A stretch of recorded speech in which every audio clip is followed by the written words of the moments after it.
Did fallen angels start countries, and can they be traced down to their place of origin in cultures and civilizations? Also, are these the depictions of faces of a form of some of these fallen angels?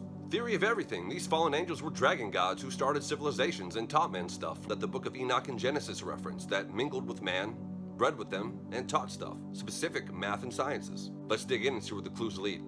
I did a video on how the first emperor, the Yellow Emperor of China, was a dragon god who descended and taught men stuff.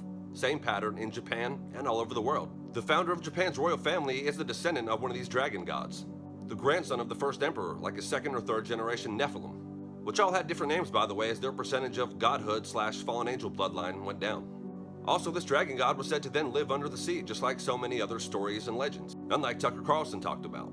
Tons of USO bases on a side rabbit trail. Aside from India and Japan, many other countries follow this same pattern, and the pattern gets deeper. The Takshaka are known in India and many other cultures actually. In Sumer they have Ahura Mazda, and across the entire world in South America, Quetzalcoatl and Kukulkan, with the exact same depictions and even the same names for cultures and civilizations that never had contact with each other.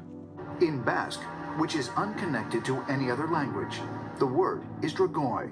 In India, it's Dragon. In Swahili, Dragoni. And in ancient Greek, Drakon. Many languages use exactly the same word for dragon, or something very similar at least.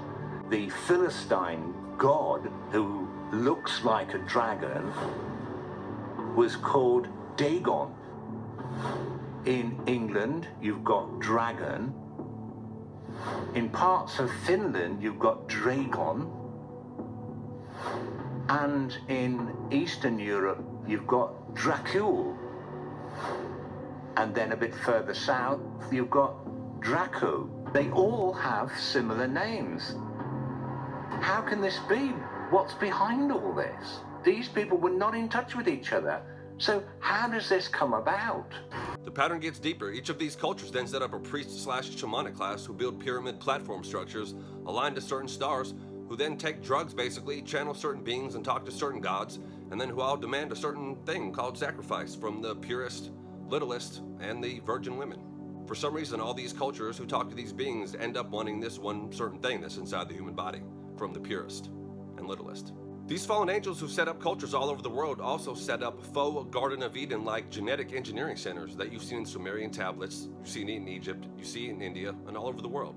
Video plug I just did on it. The Amazon rainforest is said to be one of these intelligently cultivated gardens. Also, the name Nagas is referred to these serpent beings in many cultures. All these cultures follow the same pattern and also had advanced knowledge with no ways of knowing it, and they even said it was from... Now what's interesting is all these great ancient cultures, including the Mayan, seem to have knowledge of math and science, which we can't explain how they got this information. When you ask them, they always tell you it came from the gods. The same pattern of all over the world of the emperors or royal families being descendants of these beings, and even being given special technology from them, empowered artifacts, such as in Japan the imperial regalia, which was a special jewel, a special sword, and a special mirror, like a magic mirror. Also video plug on my page. Many elites and royal families and people that rule countries behind countries have some of these empowered objects and secret technologies, breakaway civilizations. This is all for entertainment, by the way. Also, Vimanas in Indian temples are like miniature Tower of Babel devices. As the pattern continues, you'll see cone heads, conical gold hats, or even people trying to copy that as time goes on by making their head cone-shaped. Also patterns of secret alchemy and some of the same secret symbols, which we'll get into in the future. After the pyramid platform patterns with priest shamanic classes who do drugs, contact entities, who then want to be worshipped and sacrificed with women and children, who are guided into technology with genetic tree of life, genetic altering patterns.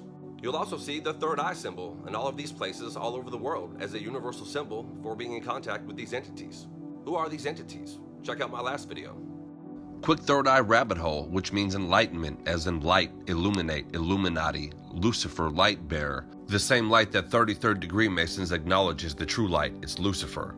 Also, you see this Nephilim clown archetype. Common themes including this clown appearance with the same kind of paint, the same kind of masks and tribal rituals, red noses, and a lot of times with the tongue sticking out as well, which we'll be coming back to with emojis and the devil tongue. Also, this 8-sided pyramid is the same as Crowley's 8-sided chaos star. What you think happens in the middle.